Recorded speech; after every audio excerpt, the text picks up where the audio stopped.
Man, guys, I'm gonna tell you right now, this video is not gonna be edited or anything like that. It's just kind of like me clicking record and me going right into it. Because when I woke up, I did not imagine I would be making a video like this today.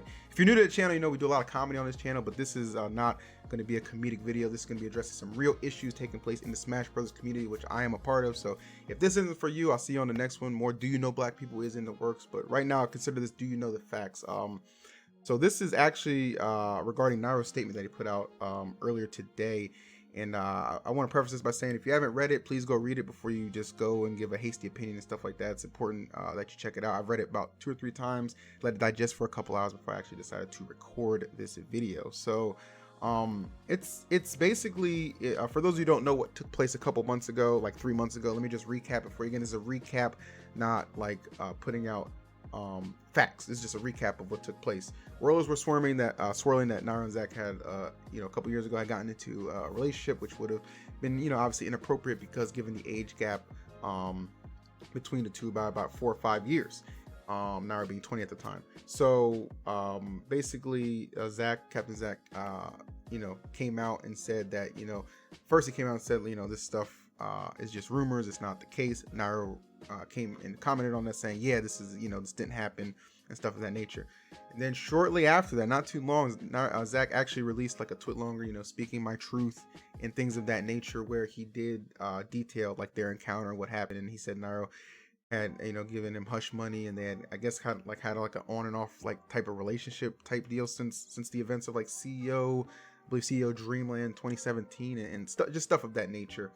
And it was a lot to unpack, and there's a lot of people who immediately were just like F Nairo, screw him, like get him out of here and all this other stuff. And that's what prompted Nairo to make a statement that hey, I apologize for letting everybody down and disappointing people, and I'm just gonna go get the help I need. And this statement that he made, obviously seen as an admission of guilt, he actually refutes or comes back and says in this new statement that he's making current day today that was because he felt like everybody just automatically just wouldn't give him the benefit of the doubt. Nobody wanted to hear his side, to return their backs on him and things of that nature. And he was just like, you know what, he had a friend write a vague statement, posted it, and that was done. He would delete his Twitter like a day later, something like that.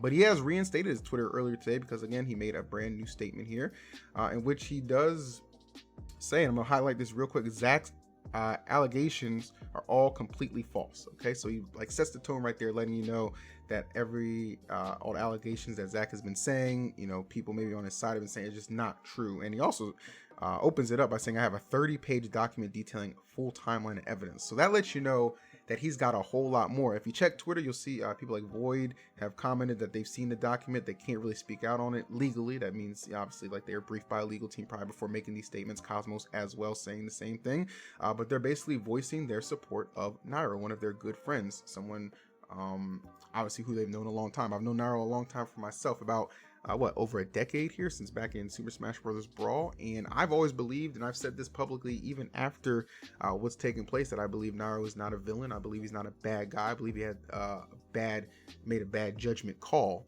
And I said this after everything I had known that was presented to me at the time. Obviously this new statement brings in a lot of new things to light, which is very important to note. So let's just kind of dive in and tackle this. It does mention how the first encounter took place at CEO Dreamland 2017. It's because Zach and a friend had misbooked hotels. This happens all the time with Smashers. So Nairo took Zach in and let him stay with him. And he does say that they were sleeping in their own separate beds, but he woke up to Zach molesting him. Freaked out and terrified, but he says his body just kind of froze up as these actions were just forcefully performed on him. Very important to note, anybody who, I have several friends who've unfortunately been victims of sexual assault. So, for me or anybody who hasn't been, and I pray that you never are, it's hard to put yourselves in those shoes, but you have to empathize with what they're saying. And this is a very common theme. Like, it's not as black and white as people say, oh, you're a guy, get him off, you're just push him off and stuff. That makes it, like, it is a very terrifying thing. Like, it's you alone in a room and this is taking place. Like, listen, I could only imagine, and it's not something I wish on my worst enemies. So that's how Nairo detailed how that happened. And then like later on, Zach made another advance and kind of like he says he blackmailed me into a second encounter. and which stopped midway through because he got annoyed by how unwilling that Nairo was. So, that right there gives a whole nother perspective to what happens from Nairo's side of things. Obviously, rumors really started to kind of brew, and the reason that these rumors brewing was such a big deal is because he said Zach reassured me that he had never told anybody. But he did not necessarily believe that to be the case, because Nairo says, I never told anyone the full story. All versions of the story out there were from Zach and Zach alone. So, and we also have, remember, we have that, that when I can't remember who exactly released the tweet long. It might have been part of Zach's, where he is discussing the events that unfolded in that hotel room, almost like in kind of like a bragging sense, as far as like, this is what took place. I don't remember who he was talking to, but I think, you all, if you're up to date with the story, you know what I'm referencing. So it is clear that, he did say something. He did say something where Nairo did not. So that was put out there. Also, he mentioned, and this is a common thing, he was, feared that nobody, would believe him, and this is a common thing for a lot of people who are victims of sexual abuse.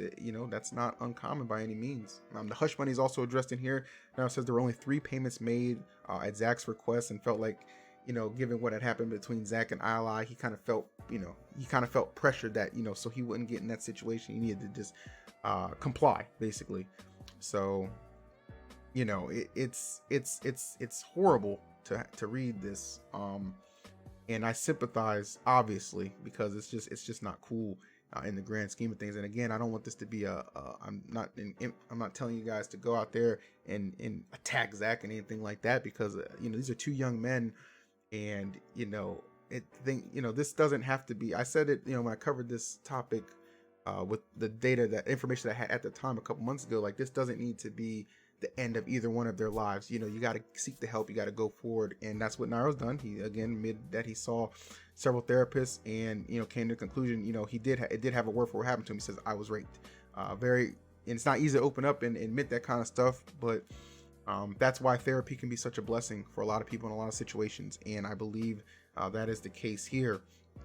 And he says that they taught him a lot of things, reaffirmed what took place did take place, but he says he's the victim, and things of that nature. And again, I encourage you all to read this. It's a very telling read from somebody who I always held in high regard, and that hasn't really wavered or faltered since. I've never seen him in any way, shape, or form use his position in the community or power to abuse somebody with a lot of young fans. I've never seen anything inappropriate. Just a guy who just liked to bring smiles to people's faces, as he details in this right now. But unfortunately, he doesn't have his Twitch platform anymore. But a lot of people's, it's not a surprise. A lot of people still on Nairo's side, even to this day, before the statement even came out, because they're obviously the Naifus, they're calling themselves like the Naifugees, the refugees of his community and stuff like that, who still believed in him. And sure enough, he came through this. Now, I don't know if this is going to be the end of this, like if this statement is going to be enough, because when you have like a full legal team backing you, it's kind of like, okay, is the other party involved gonna go ahead and continue to speak out and to have this taken to court? Because when you open up saying you have a 30-page document prepared with evidence and timelines, like that's a lot of stuff. That is a hefty amount to digest. So I don't know if this is where it's just gonna if this is where it's gonna stop. But I'm very delighted to hear that he was able to come out to a therapist, start to open up, realize what took place, and that the healing process has begun. And I hope for Zach too, like he's able to, despite everything, he can find some closure and some ability to heal as well too. And there's a lot of parties involved. There's been a lot of Twitlongers of people involved, from people like Sam Soar and Tamin, like people just speaking out and making comments and stuff like that. But I think this one holds a lot of weight, obviously, as he's one of the 2 parties involved, like directly. So another thing I noticed, a lot of these comments, people were asking, oh, well, hey, can Nairo come back to the community? I don't think that's the question you should be asking. It's more like, would he want to come back to the community? A community that he, feels like just, and a lot of close friends just immediately turned their back on him and, kind of blocked him, didn't reach out or anything like that. I remember reaching out to his brother, K Sizzle, letting him know like, hey, despite everything, keep your heads up and get out there and get the help you need, and whatever comes from that. I'm not, because mental health is just so important. You don't want anything to do anything to themselves that they can't take back. We got to always keep that in mind. And I think you guys, all know that it's not something to be embarrassed about when it comes to male, female. It doesn't really matter. But it is definitely important to always see both sides of the story. When somebody comes out with something, I know there's always the whole believe victim things, and I believe you should always believe to an extent. Like it's kind of hard for me to phrase this because I'm like, I like to see both sides of the coin, obviously. But I never like to just immediately just discredit somebody. I think that's messed up. You just discredit somebody. Like, somebody has some pain, somebody has a truth that they believe, they're going to speak it. And in some cases, some people are lying. I'm not saying that's the case here. I'm just saying I believe Nairo's statement holds a lot of validity, and I've always found him to be a really good guy. I've always considered him a friend, a little brother, in a sense, and that really hasn't changed too much. So I'm glad to see he's able to speak up about this. So this is not drama. This is real lives. These are real issues, and I'm interested in your real opinions on the matter. If you've read it and you've kind of caught up, so please feel free to drop a comment down below. Praying for everybody involved in the situation, but it's good to absolutely get more context. So let me know what you think.